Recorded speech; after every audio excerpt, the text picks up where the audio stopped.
Bismillahirrahmanirrahim. Assalamualaikum warahmatullahi wabarakatuh.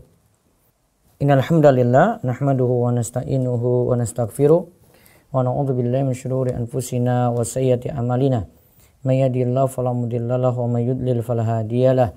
Wa asyhadu an la ilaha illallah wahdahu la syarikalah wa asyhadu anna Muhammadan abduhu wa rasuluh. Allahumma shalli ala nabiyyina wa sayyidina Muhammad wa ala alihi wa man tabi'ahum bi ihsan ila yaumiddin. Allahumma inna nas'aluka ilman nafi'a wa rizqan thayyiba wa amalan mutaqabbala. Puji syukur kita panjatkan pada Allah. Selawat dan salam semoga tercurah pada Nabi yang mulia, Nabi besar kita Muhammad sallallahu alaihi wasallam. Baik, di kesempatan pagi hari ini kita bersyukur pada Allah atas nikmat dan karunia yang telah Allah anugerahkan pada kita sekalian.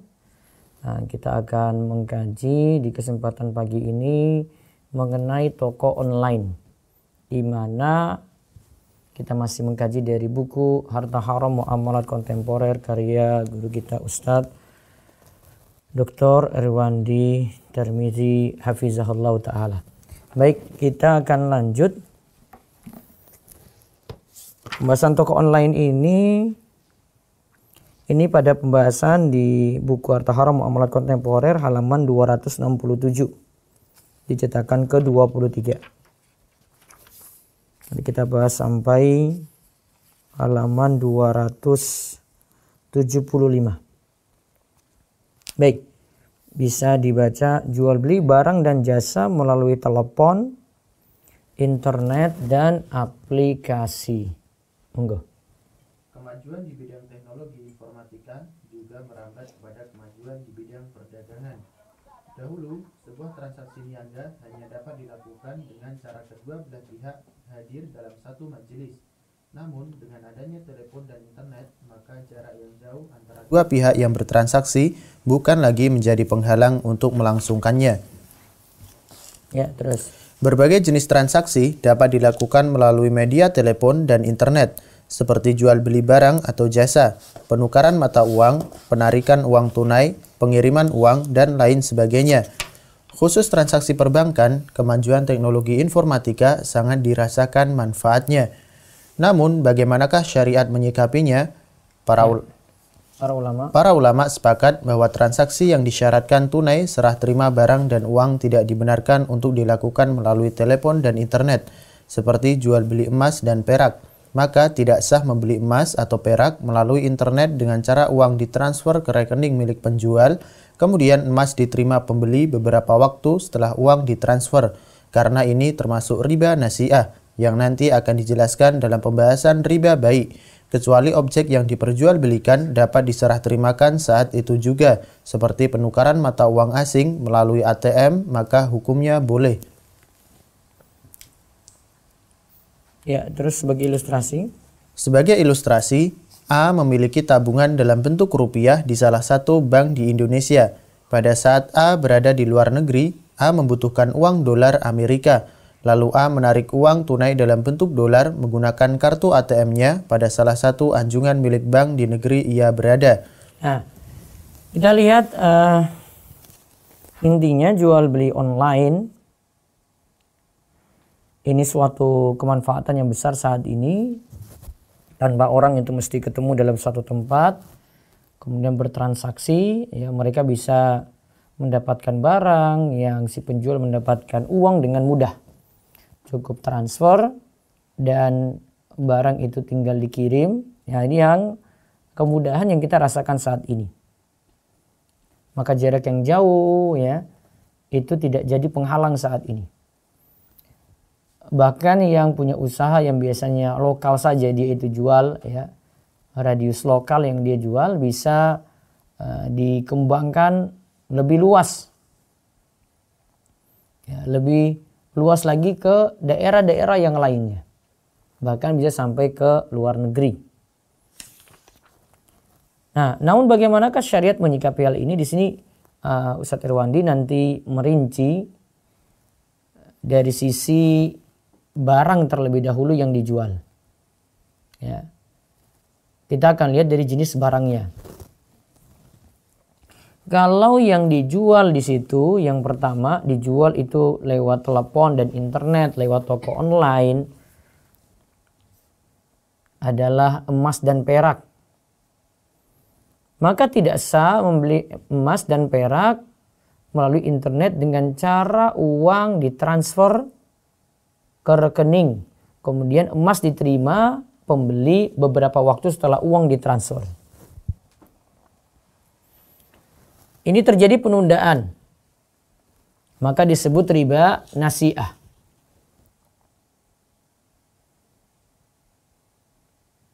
Yang nanti akan dijelaskan dalam pembahasan riba bai'. Ya, kita akan lihat nanti di pembahasan riba. Ini kan masih pembahasan gharar. Nah, kecuali objek yang diperjualbelikan dapat diserah terimakan saat itu juga, seperti penukaran mata uang asing lewat ATM. Nah, kita lihat dulu kenapa emas perak itu tidak diperkenankan untuk dijual secara online. Dijual lewat toko online, dijual lewat suatu aplikasi, nanti emas dikirim kemudian, atau lewat transaksi telepon saja, atau dia buat web yang nanti menjual emas tadi.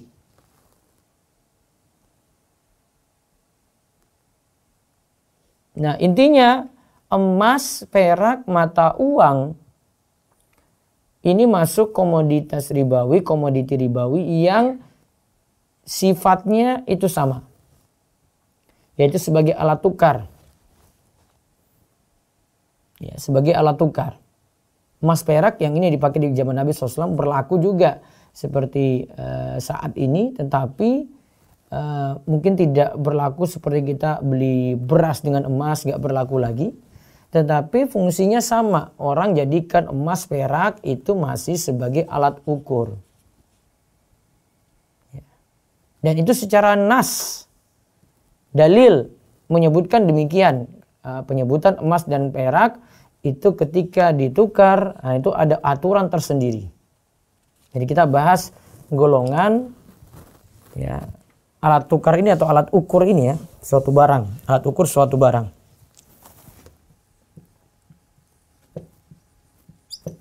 Ada emas,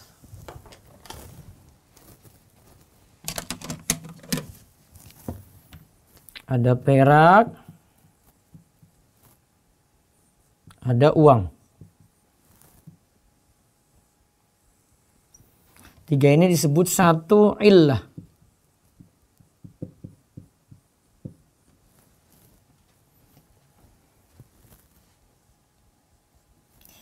Syaratnya ketika ditukar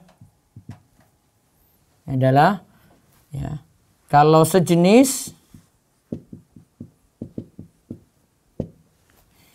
misalnya emas dengan emas ditukar. Ada dua syarat berarti ya dan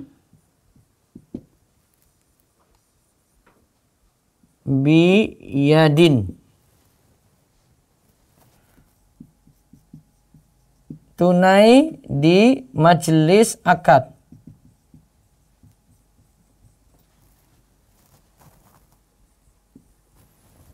Yang kedua, mislan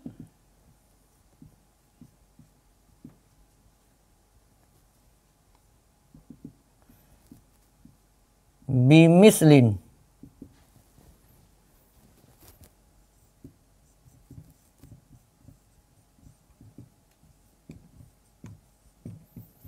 Jumlahnya sama. Ingat ya, ini kesimpulan hadis. Kemudian nanti kalau bagian pertama ini ya, kalau beda jenis tapi masih satu illah. Beda jenis tetapi satu illah.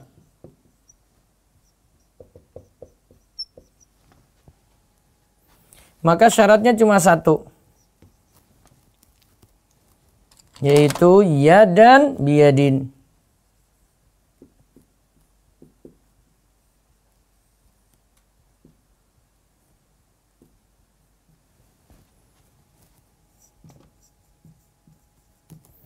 tunai di majelis akad.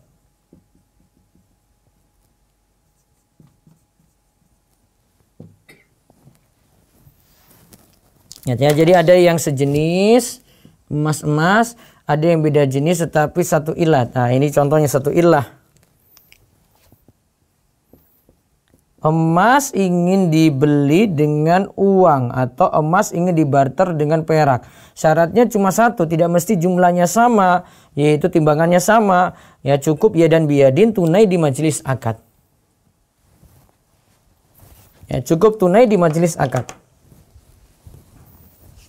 Jika tidak terjadi ya dan biyadin tadi, maka dihukumi terjatuh dalam riba nasi'ah. Nasi'ah itu karena ada penundaan. Ya, karena ada penundaan. Jika tidak terpenuhi mislan bimislin, jumlahnya tidak sama, berarti terjatuh dalam riba fadl. Itu kalau yang ditukar jenis emas ya. Namun kalau emas ingin ditukar dengan uang, syaratnya cuma satu, yaitu ya dan biyadin. Itu sudah jadi aturan paten, hadis yang bicara. Ini bukan dari ra'yu, logika, bukan dari kata ulama saja, bukan.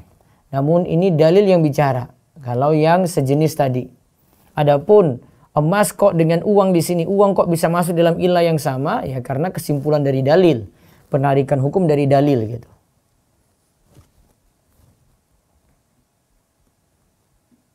Dalam hadis sebutkan azhab bil zahab wal fiddah bil fiddah wal bur bil bur wasyair bis syair wat tamar bit tamar wal milh bil milh mislan bi mislin sawaan bisawain yadan biyadin. Fa idza ikhtalafat hadhil asnaf fabi'u kaifa syi'tum idza kana yadan biyadin. Jika emas dijual dengan emas, perak dijual dengan perak, gandum dijual dengan gandum, syair dijual dengan syair, kurma dijual dengan kurma, garam dijual dengan garam, jumlah takaran atau timbangan harus sama. Dan dibayar kontan atau tunai. Nah, jika jenis barang tadi berbeda, silakan engkau membarterkannya sesukamu. Namun harus dilakukan secara kontan atau dilakukan secara tunai.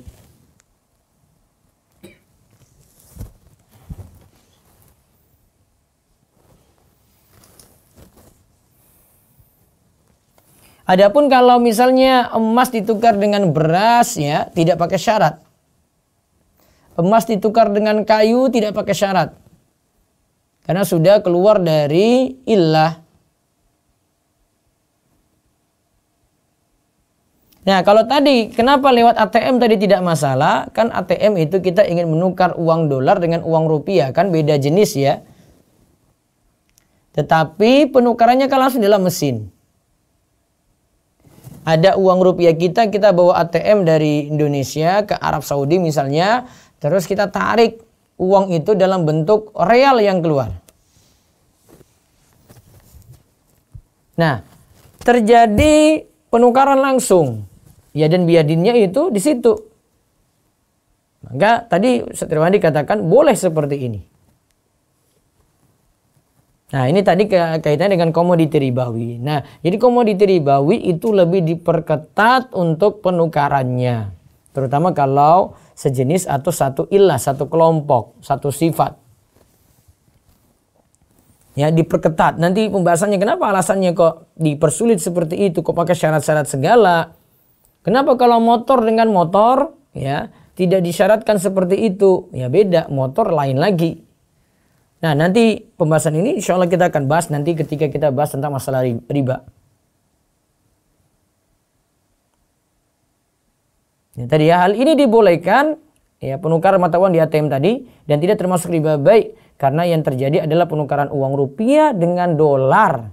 Tadi yang saya contohkan, rupiah dengan real secara tunai dengan harga kurs di hari itu. Nah, terus hukum di atas berdasarkan juga. Hukum di atas berdasarkan keputusan Majma' al-Fiqih al-Islami Divisi Fiqih Oki nomor 52 dalam kurung 3 garis miring 6 tahun 1990 setelah menjelaskan kaidah dalam transaksi menggunakan sarana komunikasi modern Disebutkan, kaidah-kaidah yang telah disebutkan di atas tidak dapat diterapkan untuk akad nikah karena disyaratkan harus ada saksi. Juga tidak dapat diterapkan untuk sorof atau tukar-menukar mata uang atau jual beli emas dan perak karena disyaratkan harus serah terima barang dan uang secara tunai. Nah lihat ya, untuk akad nikah disyaratkan harus ada saksi. Ya, saksi harus hadir ketika itu. Terus untuk penukaran mata uang, ya, jual beli emas dan perak, ya, untuk sorof, nah juga di sini tidak dapat diterapkan karena disyaratkan yadan biyadin, tunai di majelis akad. Terus untuk barang yang tidak disyaratkan serah terima tunai dalam jual belinya, yaitu seluruh jenis barang kecuali emas atau perak dan mata uang, maka jual beli melalui internet dapat ditakhrij dengan jual beli melalui surat menyurat. Adapun jual beli melalui telepon merupakan jual beli langsung dalam akad ijab dan qabul. Kalau lewat surat menyurat, ya itu nanti ada pembahasannya. Jadi kita bahas sekarang ini selain emas dan perak. Ya, selain komoditas ribawi. Yang kita bahas itu selain komoditas ribawi. Yang ini nanti dijual lewat situs web, ada Instagram, lewat WhatsApp, lewat Facebook, ya, dan seterusnya. Nah, kita lihat dulu ada fatwa Majma' Al-Fiqih Al-Islami. Sebagaimana diputuskan oleh Majma' Al-Fiqih Al-Islami, Divisi Fikih Oki, keputusan nomor 52 dalam kurung 3/6 tahun 1990 yang berbunyi, apabila akad terjadi antara dua orang yang berjauhan tidak berada dalam satu majelis dan pelaku transaksi, satu dengan lainnya tidak saling melihat, tidak saling mendengar rekan transaksinya, dan media antara mereka adalah tulisan atau surat atau orang suruhan, hal ini dapat diterapkan pada faksmili, telex, dan layar komputer atau internet. Maka akad berlangsung dengan sampainya ijab dan qabul kepada masing-masing pihak yang bertransaksi. Bila transaksi berlangsung dalam satu waktu, sedangkan kedua belah pihak berada di tempat yang berjauhan, hal ini dapat diterapkan pada transaksi melalui telepon ataupun telepon seluler, maka ijab dan qabul yang terjadi adalah langsung seolah-olah keduanya berada dalam satu tempat. Nah, bila transaksi berlangsung dalam satu waktu, sedangkan kedua belah pihak berada di tempat yang berjauhan, hal ini dapat diterapkan pada transaksi lewat telepon seluler. Ada ijab qabul di situ dianggap sebagai ijab qabul yang langsung pula. Nah, jadi intinya dari fatwa ini jual beli online itu boleh, ya. Ya, selama memenuhi aturan-aturan ya akad dalam jual beli. Terus dalam transaksi menggunakan internet, penyediaan aplikasi permohonan barang oleh pihak penjual di situs merupakan ijab dan pengisian serta pengiriman aplikasi yang telah diisi oleh pembeli merupakan qabul. Nah, ijabnya itu pihak penjual menyediakan ya aplikasi terus diisi, ya. Terus dan pengisiannya oleh si pembeli itu qabulnya. Ijab dia sediakan aplikasi yang si penjual, kemudian si pembeli itu ya mengisi aplikasi yang ada. Terus adapun barang hanya dapat dilihat gambarnya serta dijelaskan spesifikasinya dengan lengkap dengan penjelasan yang dapat mempengaruhi harga jual barang. Nah, sedangkan barang cukup dijelaskan spesifikasinya. Yang penting tidak goror di situ. Benar-benar dijelaskan sesuai kenyataan. Ya, terus. Setelah ijab dan qabul berlangsung, pihak penjual meminta pembeli untuk mentransfer uang ke rekening bank milik penjual. Dan setelah uang diterima, penjual mengirim barang kepada pembeli melalui jasa pengiriman barang. Nah, ijab dan qabul berlangsung pihak penjual, yaitu setelah ijab dan qabul berlangsung, pihak penjual langsung meminta pembeli untuk mentransfer ya ke rekening bank milik penjual, dan setelah uang diterima, penjual mengirim barang kepada pembeli melalui jasa pengiriman barang. Ya, terus. Karena fisik barang yang diperjualbelikan tidak dapat disaksikan langsung, hanya sebatas gambar dan penjelasan spesifikasinya, maka jual beli ini dapat ditakhrij dengan bai' al-ghaib al-as-sifat atau yaitu takhrij itu disamakan dengan jual beli al-ghaib, sesuatu yang tidak terlihat, ala as-sifat dengan menyebutkan sifat atau spesifikasi. Terus atau jual beli barang yang tidak dihadirkan pada majelis akad atau tidak disaksikan langsung sekalipun hadir dalam majelis, seperti beli barang dalam kardus atau kotak yang hanya dijelaskan spesifikasinya melalui kata-kata. Nah, kalau di sini Ustadz Irwandi lebih cenderung pada ini jual beli bai al-ghaib ala as-sifat. Ya, beliau tidak menyebut ini jual beli salam. Ya, nanti ada alasan ketika beliau sebutkan tentang masalah dropshipper di sini. Cuma masalah pengelompokan transaksi saja gitu. Ya, nanti masalah bolehnya ada perincian sendiri. Ya, terus. Pemilik situs belanja di internet bermacam-macam. Ada yang memang menjual barang yang telah dimilikinya dan ada yang tidak memiliki barang yang ditampilkan di situsnya. Ia hanya sebatas makelar. Jadi kalau lihat dari syarat jual beli kan berarti ada ijab kabul. Ya. Ijab kabulnya tadi dengan pengisian formulir ya.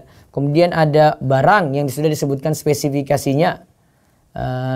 Ini nanti disamakan dengan bai al-ghaib ala sifah. Ya. Terus sekarang tentang masalah pemilik situs di sini. Ada di situ yang punya toko online, ya. Dia punya toko online, menjual barang itu ia miliki. Namun ada yang punya toko online, dia tidak memiliki barang yang ditampilkan di situsnya. Ada dua kemungkinan dia tidak memiliki barang ini. Bisa jadi memang tidak punya barang dan dia nanti cari lagi. Berarti dia tidak memiliki barang tersebut. Bisa jadi dia bukan tidak memiliki barang, namun dia sebagai wakil. Ya, seperti yang ada pada marketer atau dropshipper. Nah, ia juga di sini dikatakan ia hanya sebatas makelar. Nah, sekarang kita rinci untuk ya, pemilik situs yang memiliki barang, ada yang tidak memiliki barang. Ya, terus. Pemilik situs telah memiliki barang yang ditampilkan. Nah, ada yang memiliki barang yang telah ditampilkan. Ya, terus. Jika pemilik situs telah memiliki terlebih dahulu barang yang ia tampilkan, maka para ulama berbeda pendapat tentang keabsahan hukumnya. Perbedaan pendapat ini disebabkan oleh perbedaan mereka dalam hukum bai al-ghaib ala as-sifat. Pendapat pertama, jual beli barang yang tidak disaksikan pada saat akad sekalipun barang tersebut ada, hukumnya tidak sah. Pendapat ini merupakan mazhab Syafi'i. Nah, jual beli barang yang tidak disaksikan pada saat akad, sekalipun barang tersebut ada, hukumnya tidak sah kalau menurut mazhab Syafi'i. Ya, terus. An-Nawawi berkata, pendapat yang kuat dalam mazhab bahwa bai al-ghaib ala as-sifat tidak sah. Ya, menurut mazhab Syafi'i ya. Jadi cuma terangkan spesifikasinya saja tidak boleh. Terus. Pendapat ini berpegang kepada hadis Nabi Shallallahu Alaihi Wasallam yang diriwayatkan dari Abu Hurairah radhiyallahu anhu. Nah, ini tentang masalah goror, dianggap itu goror. Ya, karena sudah dijelaskan spesifikasi pun itu masih belum jelas ya menurut mazhab Syafi'i. Nah, Rasulullah Shallallahu Alaihi Wasallam an bai'il gharari. Rasulullah Shallallahu Alaihi Wasallam melarang jual beli gharar. Ya, terus Nabi SAW? Nabi Shallallahu Alaihi Wasallam melarang jual beli yang mengandung unsur gharar dan jual beli barang yang tidak terlihat oleh mata, hanya sekadar penjelasan melalui kata-kata, termasuk jual beli gharar, karena objeknya tidak jelas. Dengan demikian, jual beli barang yang tidak disaksikan fisiknya dilarang. Ya, terus tanggapan. Tidak benar. Nah, ini kita menanggapi pendapat pertama dari ulama Syafi'iyah ya. Tidak benar. Tidak benar bai al-ghaib ala as-sifat termasuk jual beli gharar. Nah, tidak benar disebut gharar. Ya, terus. Karena sebuah objek barang menjadi jelas dapat diketahui dengan indera mata atau melihat langsung, dan juga dapat diketahui dengan indera lain dengan cara penjelasan spesifikasi barang melalui kata-kata baik dalam bentuk tulisan ataupun lisan. Melalui kata-kata baik dalam bentuk tulisan maupun lisan. Jadi dianggap kita terangkan barang itu bisa jadi kita tunjukkan barang pada orang. Bisa jadi dengan kita sebutkan spesifikasi. Yang penting spesifikasi ini bisa menggambarkan barang tadi.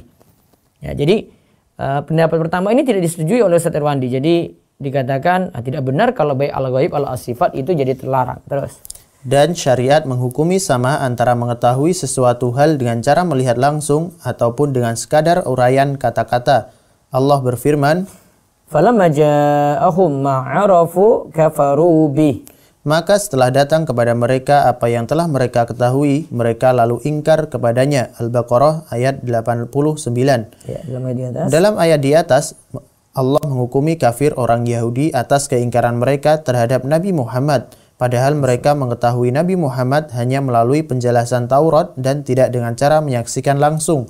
Dan Allah menghukumi sama antara pengetahuan dengan uraian dan menyaksikan langsung. Nah, dalam masalah keimanan saja, kita mengetahui lewat uraian dengan menyaksikan langsung itu sama. Ya.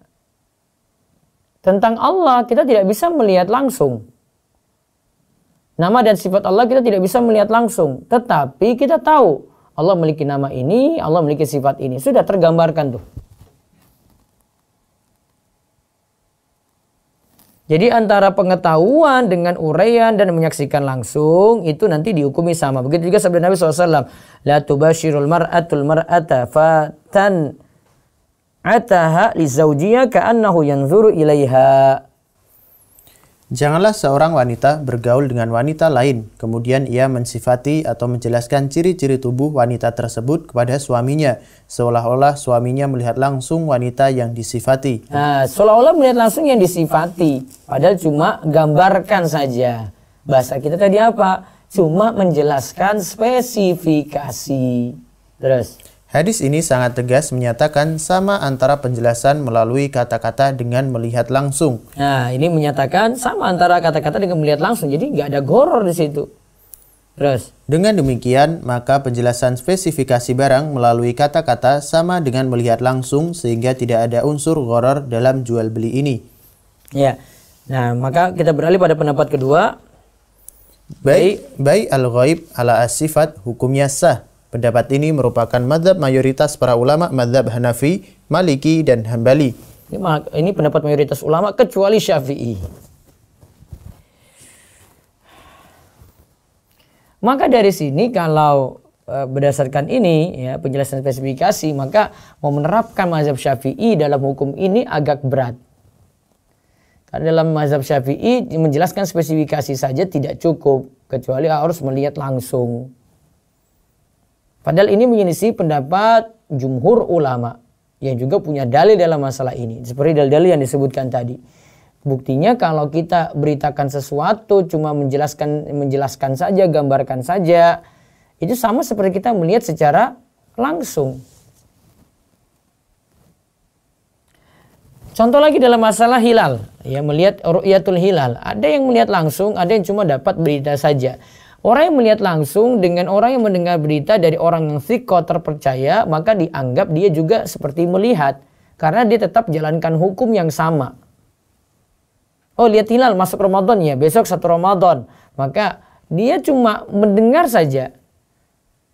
Tahu, oh hilal itu ada.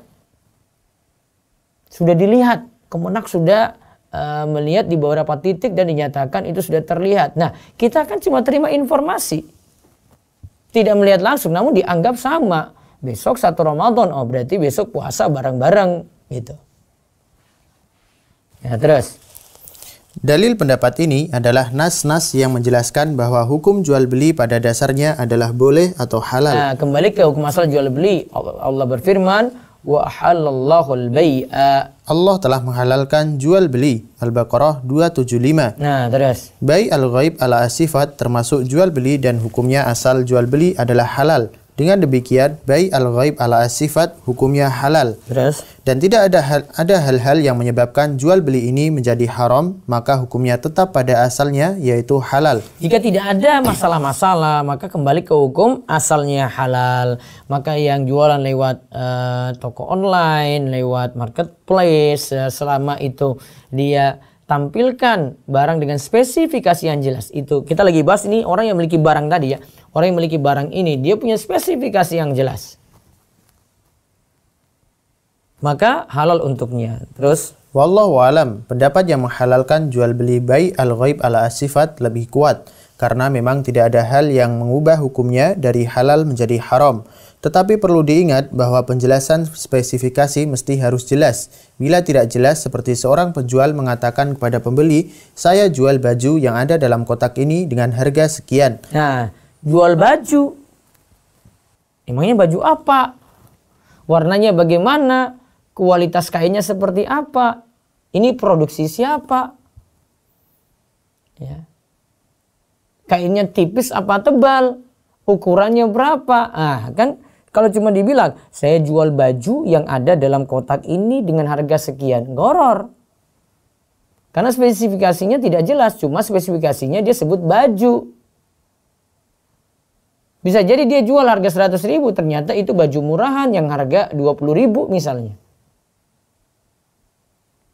Ya, jadi ada goror di situ. Terus tanpa ada penjelasan tentang warna, ukuran, model, jenis dan hal-hal lain yang mempengaruhi harga barang, maka hukumnya haram karena termasuk jual beli gharar. Nah, hukumnya haram karena termasuk jual beli gharar karena tidak ada penjelasan warnanya, ukurannya, modelnya, jenisnya. Terus setelah mengetahui bahwa bai' al-ghaib ala sifat dibolehkan syariat, maka hukum menjual barang yang telah dimiliki oleh pemilik sebelum ditawarkan di situs miliknya, hukumnya juga dibolehkan. Nah, berarti kesimpulannya, toko online yang memiliki barang, dia jual secara online, maka dihukumi boleh. Ini namanya jual beli bai' al-ghaib ala sifat. Menjual sesuatu yang gaib tidak terlihat, ya artinya orang lain kan nggak tahu itu, cuma berdasarkan spesifikasi atau sifat-sifatnya saja. Terus pemilik situs merupakan wakil atau agen dari pemilik barang. Nah, ini toko online-nya ini wakil dari pemilik barang, dan saya masih menganggap tukang promo, marketer, termasuk juga dropshipper. Nah, ini masuk jenis yang kedua ini. Terus bila pemilik situs menawarkan barang orang lain yang sebelumnya ia telah membuat kesepakatan dengan pemilik barang agar dia diberi kepercayaan untuk menjualkan barang tersebut untuk atau atas nama pemilik barang dan mendapatkan komisi dari setiap barang yang dijualnya, maka statusnya dalam pandangan syariat adalah sebagai wakil. Nah, wakil dia. Yang tukang promo barang itu wakil. Yang ngambil barang, ya, dia bukan ngambil, barangnya belum ada nih ya, di dia, tetapi dia promokan barang temannya, ya, dia promokan barang temannya ketika itu, di mana barang teman ini, ya, dia sudah minta izin, saya jualkan barangmu ya, itu kan sudah wakil. Terus dia minta fotonya lagi, foto-fotonya kirim dong, nah, saya nanti jadikan status. Dia taruh di story WA-nya, dia taruh di story Instagram-nya, dia masukin di feed Instagram, dia masukin di Facebook-nya, dia mungkin juga minta izin supaya dia buatkan videonya gitu. Kalau ada yang mau beli nanti dia tawarkan dengan sekian-sekian, nanti di sini dikatakan apa? Dapat komisi, ya kan dapat komisi tadi kayak marketer, tukang promo dan dropshipper kan komisi. Bisa jadi, sudah ini kamu jual 130.000 ya, dibatasin bisa. Nanti komisimu saya yang kasih. Bisa jadi, sudah kamu yang penting jual, ya terserah, kasih ke saya 100.000. Oh berarti terserah, biasanya harga pasarannya 130.000. Ah, berarti dia bisa jual kurang dari itu, bisa lebih daripada itu. Nah itu kan posisi dropshipper masuk sini. Terus dalam bentuk ini disyaratkan bahwa barang telah dimiliki sebelumnya oleh pemilik barang sebelum dijualkan oleh wakil atau agen. Nah, pemilik barang punya barang. Atau di sini dia supplier punya barang. Yang jadi dropshipper dia kan cuma promokan saja. Ya. Maka dia jadi wakil dari yang punya barang.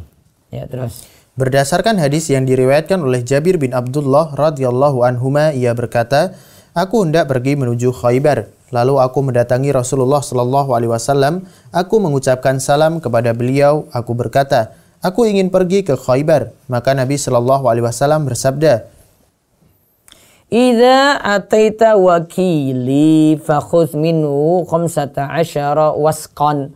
Fa'iza btagha minka ayatan fadha yadaka ala tarkuwatihi." Bila engkau mendatangi wakilku di Khaybar, ambillah darinya 15 wasaq.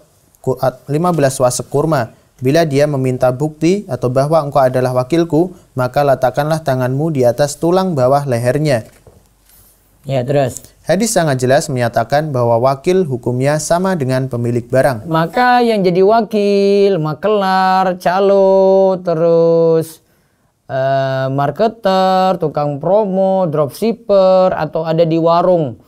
Warung itu atau yang punya toko ada pekerjanya, dia kan sebagai wakil dari yang punya barang, maka tugasnya cuma satu, amanat. Jadi wakil itu amanat.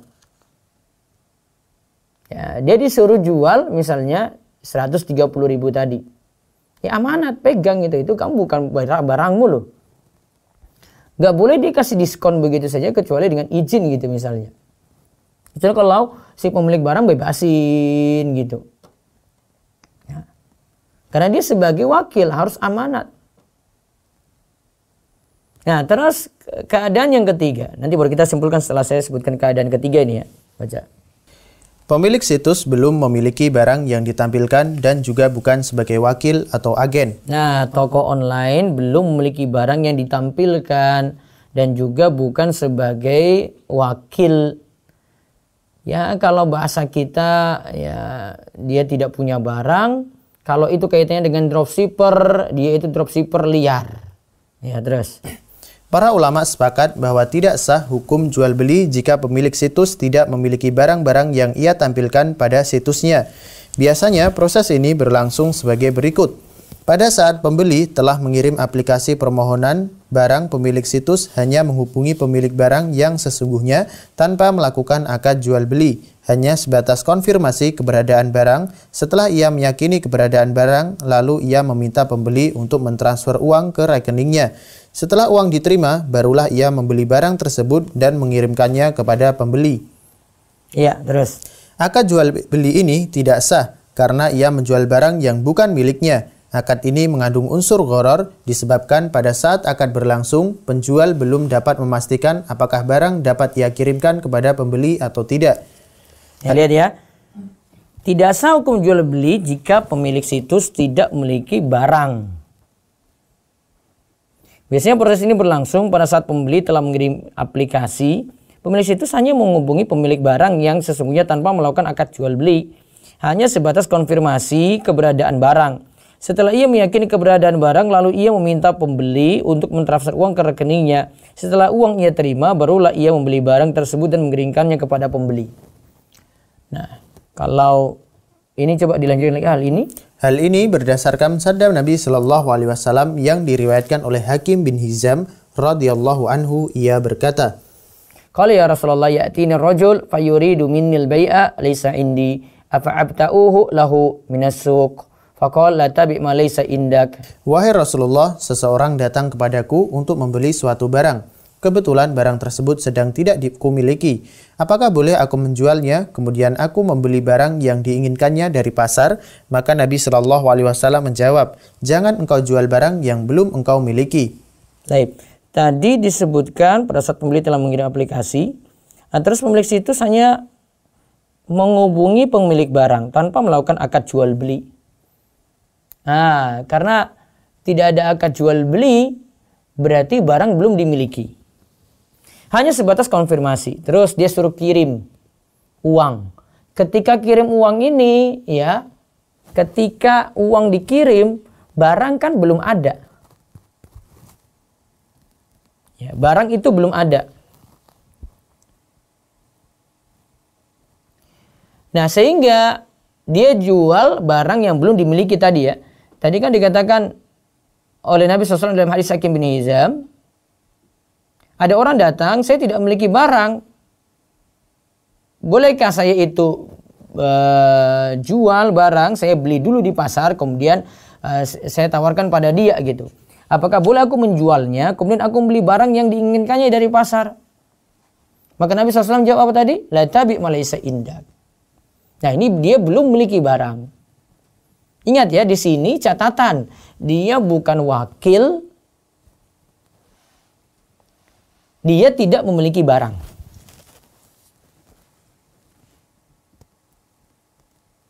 Dan saat dia tanya kepada pemilik barang, dia tidak mau beli langsung. Kalau beda kalau dia beli langsung. Atau beda kalau dia jadi wakil. Kalau dia jadi wakil, dia tidak mesti memiliki barang tadi. Kayak dropshipper gitu ya. Maka kalau reseller, kalau berdasarkan penjelasan ini berarti reseller mesti memiliki stok barang. Nah, adapun solusi untuk ini, ya, insya Allah kita akan bahas pada pertemuan besok pagi. Saya simpulkan dulu untuk dua hal yang di awal tadi tentang masalah reseller, dia tidak punya stok barang, ya solusinya insya Allah pada pertemuan besok pagi. Jadi bagi Anda yang biasa jual beli online, itu termasuk untuk pembeli juga ya. Namun pembeli tidak seperti penjual ini yang lebih ketat aturannya. Kadang pembeli tidak mengetahui masalah si penjual ya. Berarti ini untuk toko online ya. Termasuk marketplace.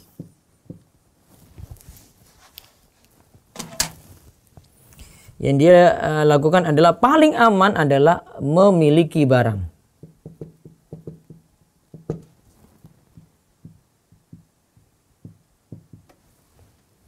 Nanti masuk baik al-ghaib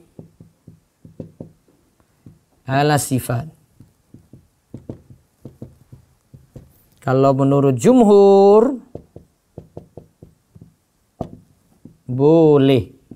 Yang beda cuma mazhab Syafi'i ya. Jadi dia jelaskan spesifikasi. Yang penting catatannya di sini ya. Catatan spesifikasi harus jelas.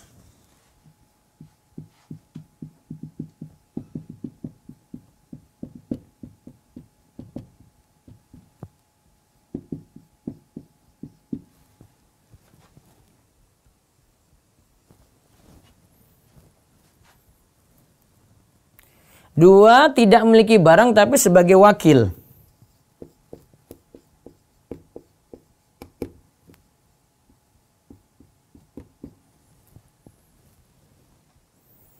Maka posisi wakil sama seperti pemilik barang.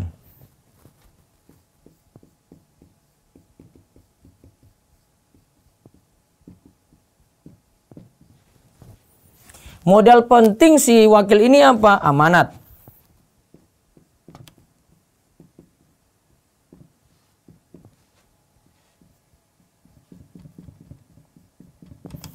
Ini bisa berlaku pada marketer sampai pada dropshipper ya.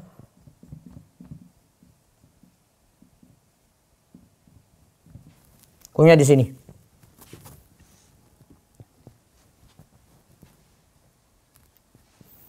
Amanat. Suruh jual berapa? Karena kalau dropshipper ini dia cuma promokan barang orang, dia harus amanat dong. Misalnya ini ya, uang ditransfer dari konsumen ke dropshipper, berapa gitu. Kalau misalnya disuruh serahkan utuh kepada si punya barang, ya harus amanat. Nanti komisinya nanti diatur oleh yang punya barang tadi. Berarti dia sebagai wakil dari supplier misalnya. Wakil supplier. Kalau memiliki barang sini suppliernya ya.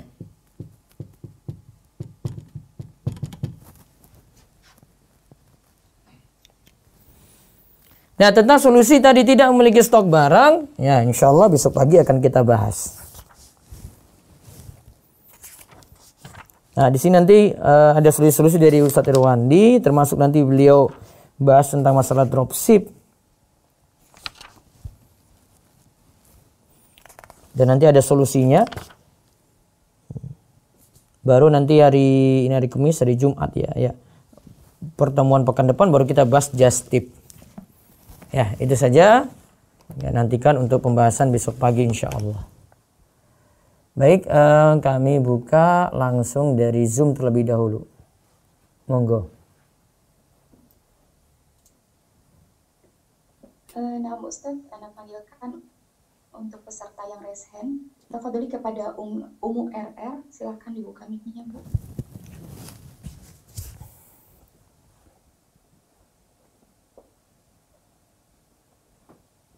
Umu RR. Selanjutnya, saudara atau saudari Ferry Umu Arya Aufa. Tafadholi.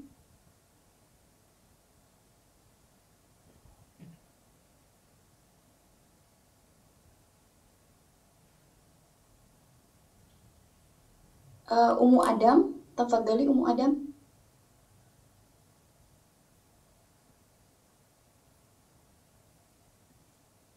Bismillah. Ya, silakan. Afwan Ustaz, mau bertanya untuk yang tadi dijelaskan.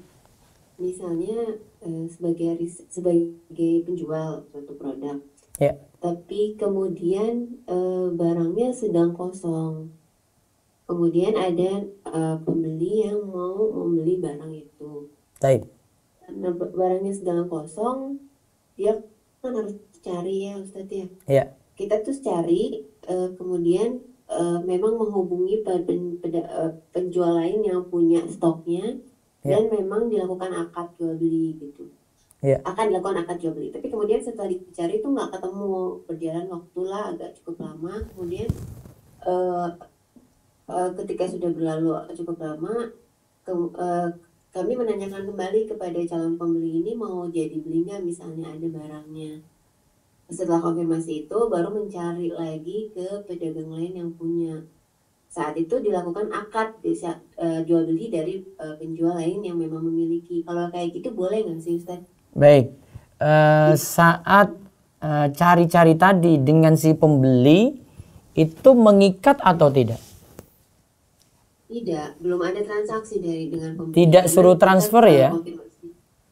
Tidak suruh transfer. Kami hanya mengkonfirmasi ini akan jadi atau tidak. Boleh. Nanti kalau jadi kita carikan lagi. Gitu. Oh, boleh. Boleh. Nah, Itu solusinya nanti kalau tidak memiliki barang. Jadi masalahnya itu kalau sudah tidak memiliki barang terus suruh transfer dulu. Ya ibu transfer dulu saja, nanti saya carikan. Nah, nanti jadi masalah kalau yang ini. Karena dia tidak memiliki barang. Ya, Ustaz, tidak boleh mengikat. Apa keuntungannya tidak mengikat di sini? Ya, keuntungannya tidak mengikat itu dari sisi kalau dia sudah bayar duluan, terus dia misalnya butuh hari ini nih, besok ada acara, pokoknya saya mau hari ini ada ya, saya transfer dulu ya, sudah transfer. Ternyata si penjual ini cari barang tidak ada gitu, terus dia tidak konfirmasi segera. Si pembeli kan kecewa banget, saya butuh hari ini kok masa, terus saya butuh pekan ini kok masa belum ada sih, padahal saya sudah bayar. Nah kekecewaan ini ingin dicegah seperti itu. Nah, paham ya? Jadi intinya memang agar terjadi akadnya itu memang terjadi saling ridho sama tidak boleh ada ketidakjelasan di situ ya Ustaz? Iya. Maka lebih aman ya tidak mengikat. Ketika barang sudah ada baru tawarkan dia lagi. Ini jadi beli enggak? Saya sudah siap nih. Nah, ibu silakan transfer kalau mau gitu. Itu namanya tidak mengikat sejak awal, gitu ya. Baik. Silakan yang lainnya lagi. Ayo, Kom. Nah, Ustaz. Ana panggilkan saudara Romi Zain. Tafadhal, silakan ibu kami.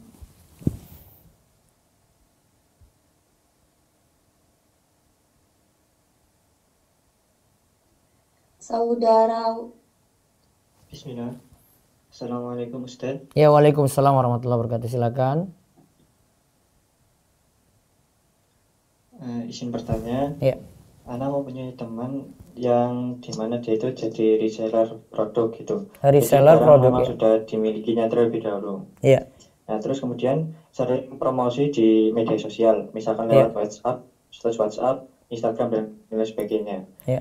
Nah di sana teman saya itu membolehkan untuk pengambilan barang terlebih dahulu dan pembayarannya itu boleh maksimal 2 pekan setelah barang karena kebanyakan memang pembelinya adalah kaum pelajar seperti itu. Jadi apakah dalam hal ini diperbolehkan karena adanya istilahnya penundaan antara penyerahan barang dan uang? Selama itu bukan jual beli emas boleh. dibolehkan Ustaz. Iya. Berarti misalkan walaupun selama 2 pekan, walaupun syarat itu kan bukan kredit sistemnya. Tapi cuma Istilahnya, nunda saja kan? Tapi nanti bayarnya utuh.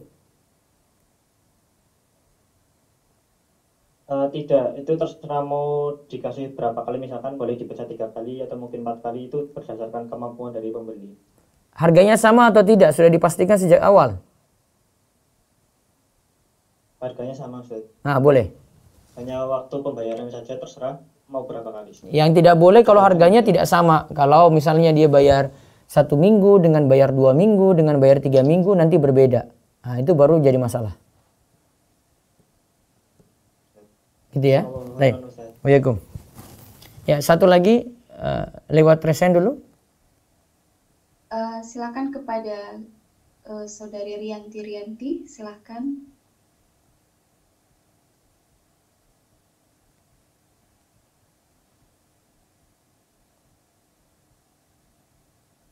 Assalamualaikum warahmatullahi wabarakatuh. Iya, waalaikumsalam warahmatullahi wabarakatuh. Silakan. Anda mau bertanya, di sini kan bagaimana dengan jual sistem dropship, tapi Anda lebih mengutamakan kayak kepercayaan. Contohnya itu sebelum transaksi, Anda adakan itu perjanjian ketika barang tidak sesuai dengan gambar, maka di sini untuk pihak dari pembeli ini akan mendapatkan uang sesuai yang dibayarkan. Kemudian di sini kan saya buka usaha, saya butuh investor. Ternyata teman saya itu kerjanya di bank. Terus kalau untuk saya ini dikatakan modal saya haram atau gimana ya Pak Ustadz? Nggak usah dengan dia. Nggak usah. Iya. Biar berkah. Iya, baik. Cari pemodal yang pekerjaannya halal. Iya. Terus tadi yang pertama apa tadi? Yang pertama ini kalau kan tadinya kan yang saya tahu itu sistem dropship itu tidak boleh. Iya. Iya. Nah, kemudian di sini saya ingin kayak menanamkan kepercayaan dari customer. Contohnya itu ketika saya mengadakan sebelum adanya transaksi ini, saya mengadakan perjanjian.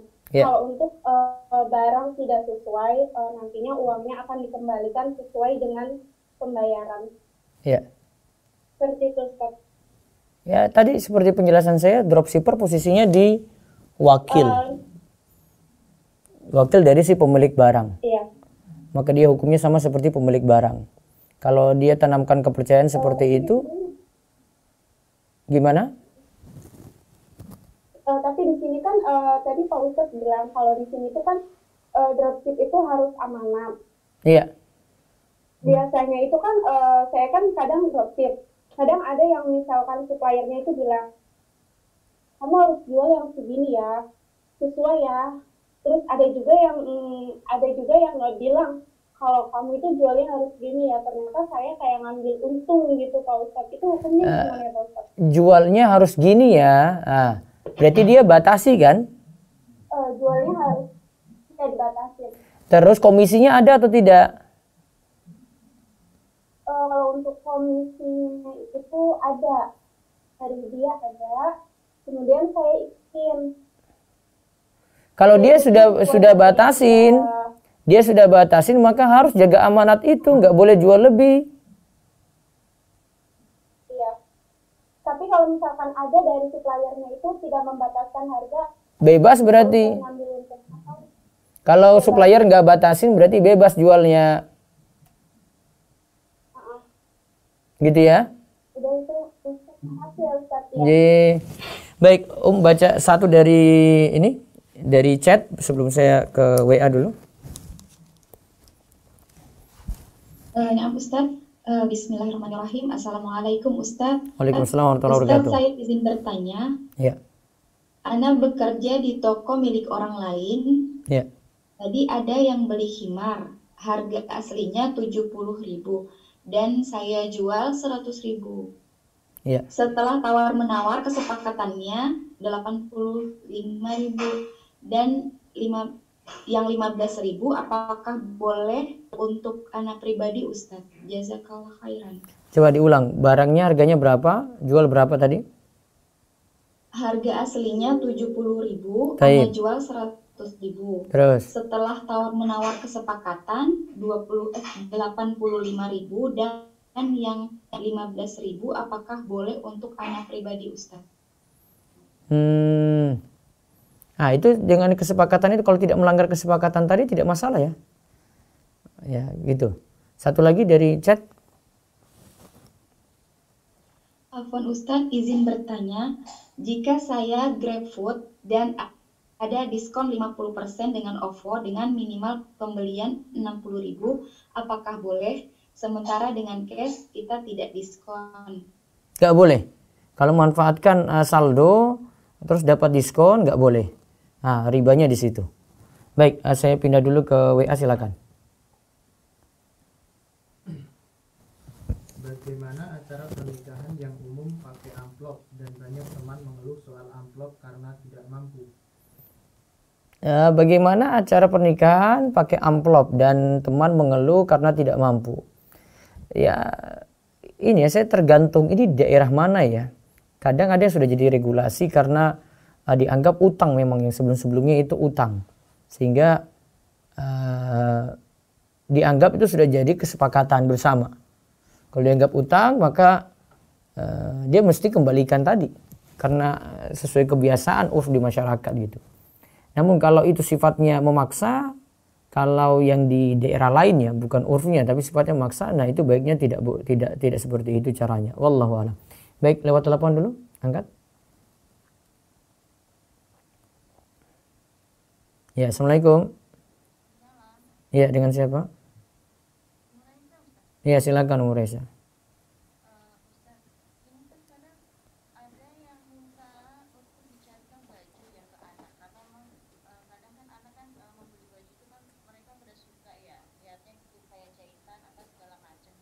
Ya.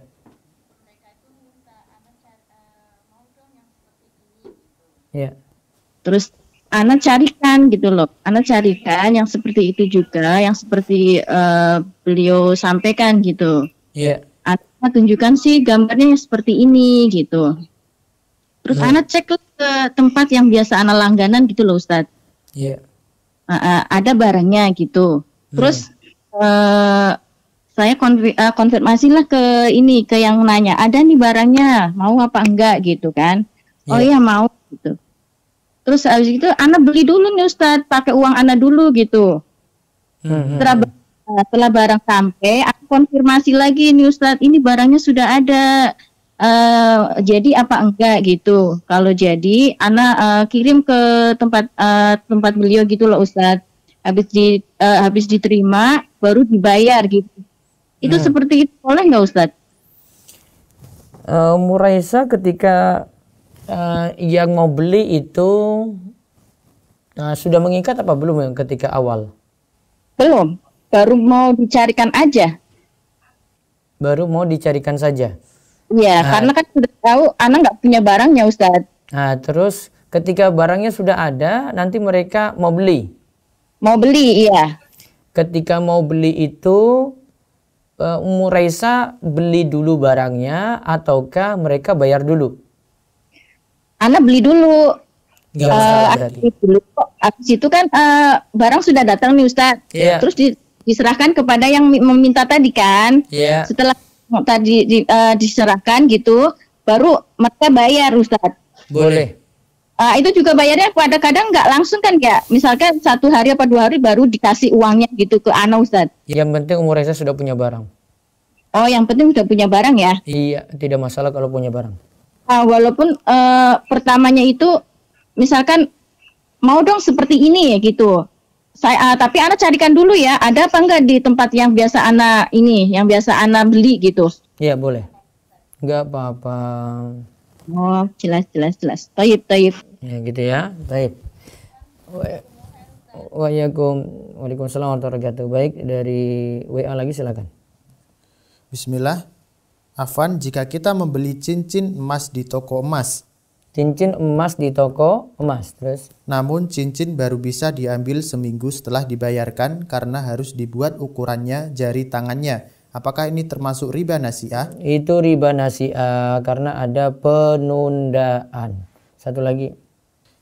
Apa hukumnya berjualan pakaian muslimah syar'i di Instagram dengan menggunakan model perempuan yang dihilangkan bagian wajahnya? Menggunakan model perempuan dihilangkan bagian wajahnya. Ah, itu masih lebih aman. Yang penting pakaiannya syar'i, tidak ketat. Ya, satu lagi. Jika berjualan barang secara PO, pembayaran oleh pembeli dilakukan setelah barang saya pegang. Tetapi tidak ada konsekuensi apabila pembeli tidak jadi membeli barang yang sudah saya pesankan itu. Bagaimana hukumnya, Ustaz? Boleh, sama seperti Ummu Raisa tadi tanya. Ya, baik, saya balik ke Zoom lagi. Yang resen masih banyak itu, monggo. Tafadhali kepada Ummu RR, silakan dibuka mic-nya, Bu.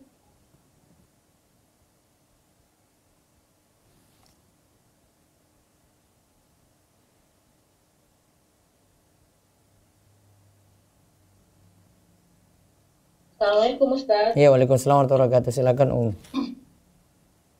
Afwan, saya mau bertanya Ustaz, di luar tema ya Ustaz. Iya. Ini Ustaz, saya kan mau menjual rumah ke teman saya. Dan teman saya itu mau membeli, tapi mau minta tolong bank untuk membeli gitu Ustaz. Maksudnya bank yang membelikan dan teman saya itu mencicil atau mengatur kepada bank. Apakah itu boleh Ustaz? Berarti mendukung riba. Karena tahu dia pakai riba di situ. Kan bank yang bayar, bank itu tidak beli, Ya makanya. Meminjamkan. Jadi kalau si pemilik rumah, teman saya itu dapatnya rumah ya. Iya, mendukung berarti. Itu mendukung riba. Tadi saya tanyakan Ustaz karena saya masih ragu. Nggak boleh. Satu lagi boleh ya Ustaz? Iya. Apa hukumnya membeli berlian itu sama dengan membeli emas Ustaz? Karena kan kalau emas kan emasnya, nah kalau berlian itu kan biasanya permasanya gitu atau batunya Ustaz. Apakah sama dihukum dengan beli emas? Tidak, jual beli berlian berarti boleh tidak tunai, boleh secara online karena bukan komoditi ribawi. Oke. Emas saja yang tidak boleh, ya. Oh iya. Kasih Ustaz. Jadi, ada lagi dari resen masih itu, ayo bisa. Silakan Ummu Adam. Ummu Adam, tafadhali. Assalamualaikum Ustaz. Waalaikumsalam warahmatullahi wabarakatuh. Silakan. Ini Ustaz ada titip pertanyaan yang agak pelik sekali dari teman. Iya. Ini Ustaz, teman itu kan mau ada buka lahan Ustaz ya. Semacam lahan batu bara gitu Ustaz. Iya. Nah dari keyakinan di daerah tempat itu Ustaz ya, mereka itu semacam harus memotong gitu Ustaz ya, semacam motong sapi. Anda sampaikan kepada teman Anda, kalaupun mau memotong itu jangan, saya bilang itu mata-mata hanya Allah, jangan niatkan kepada yang lain gitu Ustaz. Takutnya kan jatuhnya syirik. Itu kalau menyampaikannya teman itu bagaimana Ustaz ya, agar mereka paham gitu loh Ustaz. Tanya dulu ke masyarakatnya, ini apa, sapi untuk apa? Kalau sapi untuk syukuran nggak masalah. Kalau sapi untuk tumbal nggak boleh. Begitu iya Ustaz, karena keyakinan orang yang di Kalimantan itu kalau buka lahan itu pasti Ustaz mereka motong gitu. Anak sampaikan kalau umpamanya itu memang untuk syukuran, untuk warga, dan itu memang motongnya itu atas nama Allah untuk bukan niat itu, saya bilang maksudnya itu nggak apa-apa. Tapi kalau umpamanya untuk lain itu tumbal tuh saya itu jatuhnya syirik itu Ustaz, saya bilang sudah sampaikan. Iya betul, itu jatuhnya syirik nantinya, nggak boleh. Nggak boleh Ustaz ya. Iya, tapi kalau cuma syukuran boleh. Ya bayakum. Iya, terus satu lagi silakan di resen. Silakan kepada Ibu Uri.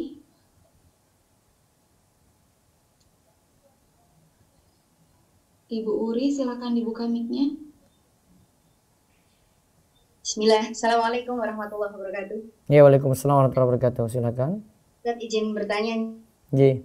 Kalau untuk kurma Ustaz, kurma kan termasuk barang ribawi, itu apakah boleh diperjualkan secara online? Kemudian syarat apa yang harus dipenuhi? Kurma dibeli dengan apa?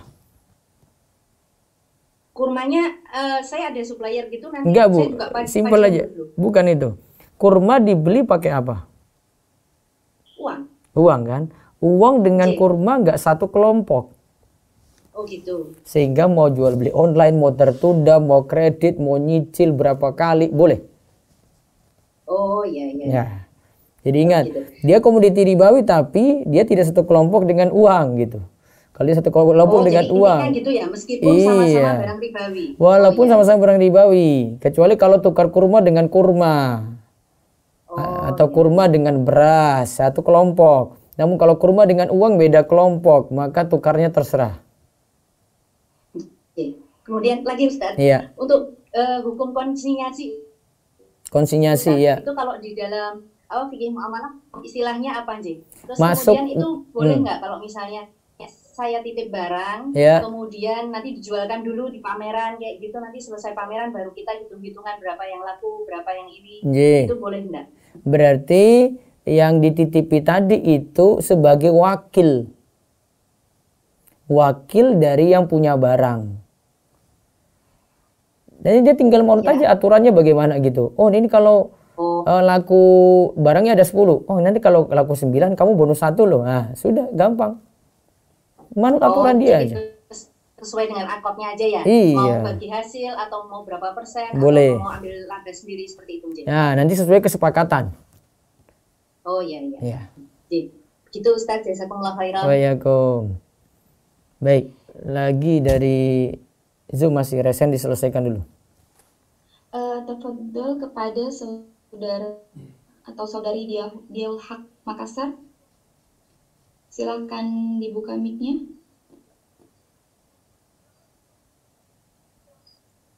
Assalamualaikum warahmatullahi wabarakatuh, Ustaz. Waalaikumsalam warahmatullahi wabarakatuh. Ya, begini Ustaz. Ini ada si A, dia adalah pembeli. Kemudian menghubungi si B untuk dicarikan barang. Ya. Kemudian si A sudah menentukan harga barangnya yang dia mau itu, Ustaz. Sebentar, coba diulang. Coba diulang. Si A. Si A ini dia pembeli, Ustaz. Pembeli, ya, terus. Dia menghubungi si B Iya. untuk dicarikan barang. Iya, terus. Dan diberikan standar harga, Ustaz. Iya, terus. Kemudian si B menghubungi si C yang Iya. pemilik barang itu. Iya. Kemudian dia sampaikan ke si C itu bahwa dia mencari barang yang harga sekian. Iya. Ya. Kemudian disepakati harga. Lalu si B ini kembali menghubungi si A Iya. bahwa sudah dapat harga sekian.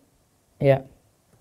Apakah si B ini boleh menaikkan harga dari harga si C itu, Ustaz? Sebentar. Uangnya di mana dibayarnya? Di muka apa nanti ketika barang ada? Ini belum jelas juga, Ustaz, pembayarannya bagaimana. Nah, dijelaskan dulu. Karena nanti konsekuensi jawabannya berbeda. Kalau misalnya si A memberi uangnya diberikan ke si B, baru si B nanti kasih ke si C, boleh, Ustaz? Berarti uang di muka ya, kalau itu wakala bil ujroh, boleh. Maksudnya nanti itu barang datang, kemudian langsung yang si C itu membawa barangnya ke si A, tapi si A ini memberikan uangnya ke si B, nanti si B berikan ke si C. Yang penting si B mau tanggung jawab. Jangan lepas tangan gitu saja. Ada siap nanggung resiko kalau ada masalah. Begitu. Iya. Pertanyaannya bisa ditambah? Apa? Satu lagi ringkas, nggak boleh panjang-panjang. To the point. Si A ini ternyata waktu mau kesepakatan harga begitu, si A ini mau berbicara ke si C. Si pemilik ini mau langsung berbicara ke si penjual itu tanpa berbicara ke si B lagi. Bagaimana si B ini, apa yang dilakukan si B ini agar misalnya siapa tahu si A ini bicara ke si C, kemudian dia ada kesepakatan harga tanpa sepengetahuan si B, apa yang harus dilakukan si B ini agar bisa mendapatkan keuntungan juga, Ustaz? Si B berarti sudah, karena sudah ketahuan si A ini dapat barang dari si C, ya sudah, berarti dia transaksi dengan si C saja, resikonya si B. Siapa suruh ketahuan di situ. Gak masalah transaksinya, si B gak dapat apa-apa. Paham kan? Maksudnya si B mau dapat untung, Ustaz, bagaimana, apa yang harus dia lakukan? Ya bilang sama si C, saya dapat komisi atau tidak. Bilang sama si C, saya dapat komisi atau tidak. Gitu. Kesepakatan dulu kepada si C baru. Iya, jangan mintanya dari si A. Gitu ya, cukup. Ya. Ya, terus ya, satu lagi dari chat resen lagi. Silakan kepada Ibu Dina Hairuna, silakan dibuka mic. Ibu.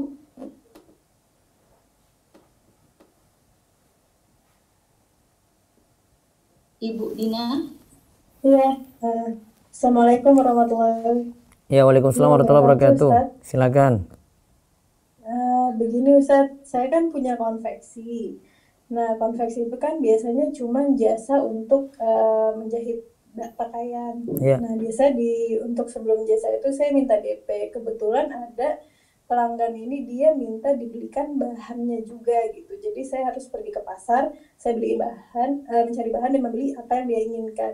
Yeah. Nah, kalau kasusnya seperti itu berarti kan ada barang dan ada jasa gitu. Nah, di situ saya boleh minta DP apa enggak ya Ustaz? Boleh.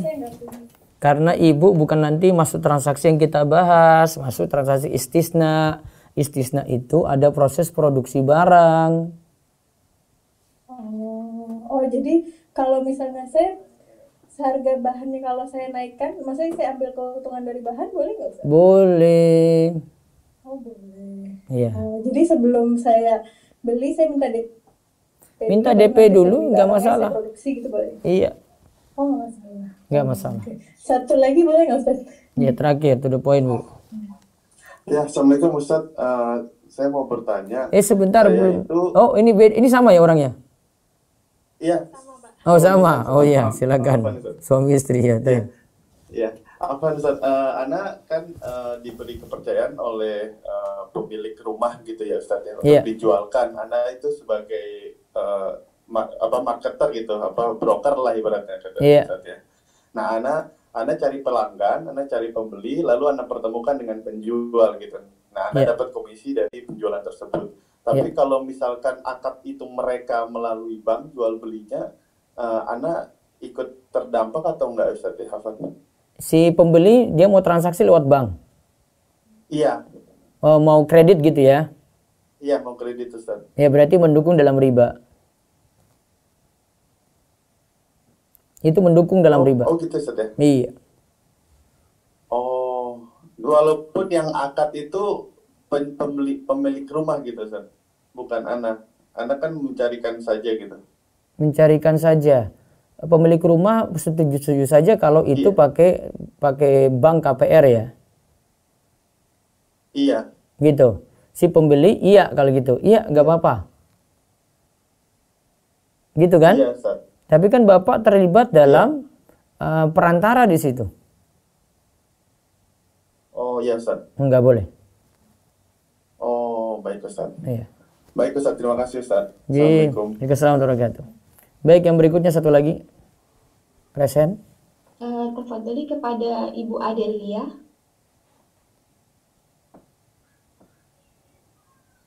Ibu Adelia.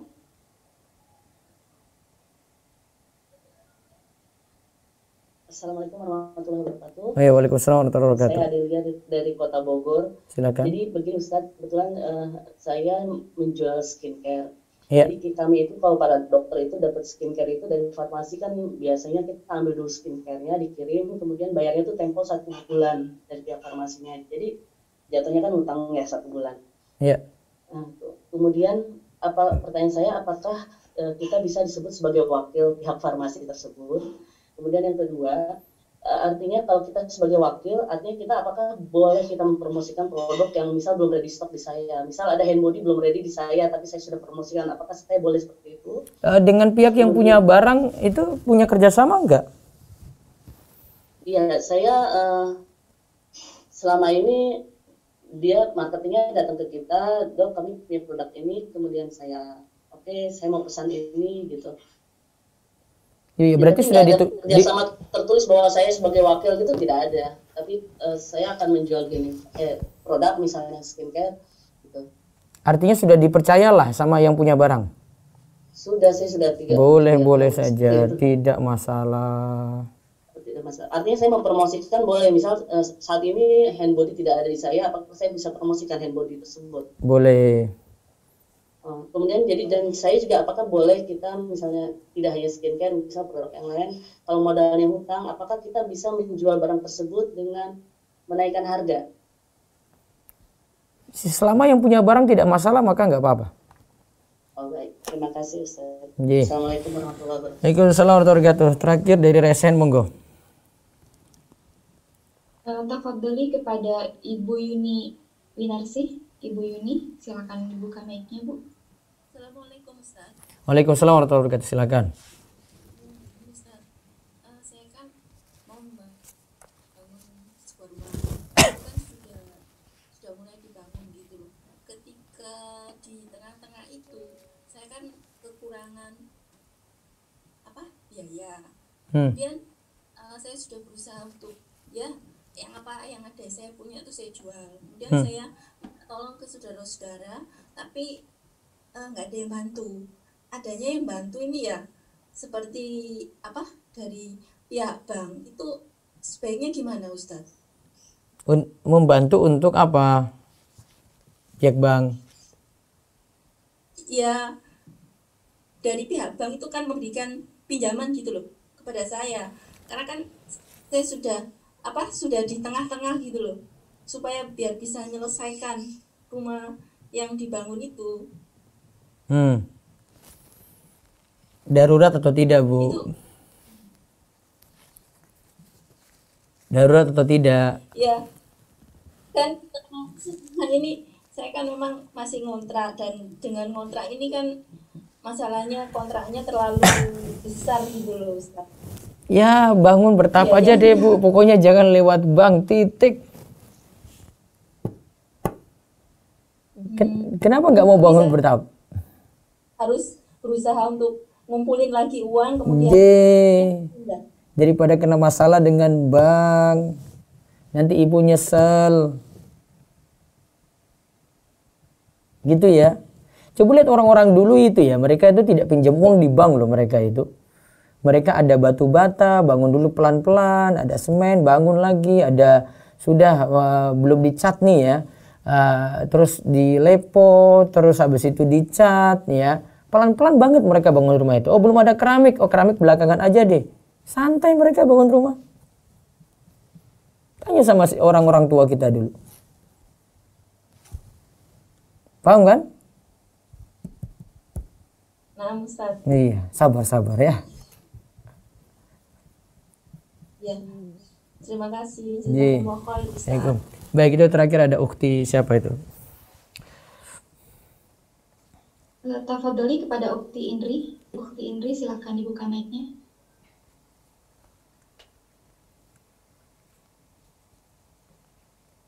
Assalamualaikum Ustaz. Ya, waalaikumsalam warahmatullahi wabarakatuh. Gini Ustaz, saya kan dulu sebelum tahu hukumnya ini jual beli itu kan dulu ini memang jualan online, tapi bajunya itu nggak syar'i Ustaz. Jadi kayak baju-baju yang pendek-pendek gitu loh Ustaz. Tapi yang dibuat biasanya yang pakai celana kayak gitu. Nah saya ini kan dagangan saya bingung Ustaz. Baiknya itu gimana ya? Kalau dijual itu kan saya juga nanti dapat dosanya ya Ustadz. Kalau saya sumbangkan, misal saya kasih ke orang lain gitu, ke teman atau saya sumbangkan kemana itu, nanti takutnya dipakainya itu Ustadz ya di luar gitu loh, nggak di rumah. Pakaiannya apa jenis pakaiannya itu? Baju cewek Ustadz, atasan kayak gitu. Bisa dipakai di rumah nggak? Halo? Bisa sih Ustadz, tapi saya nggak nyaman aja.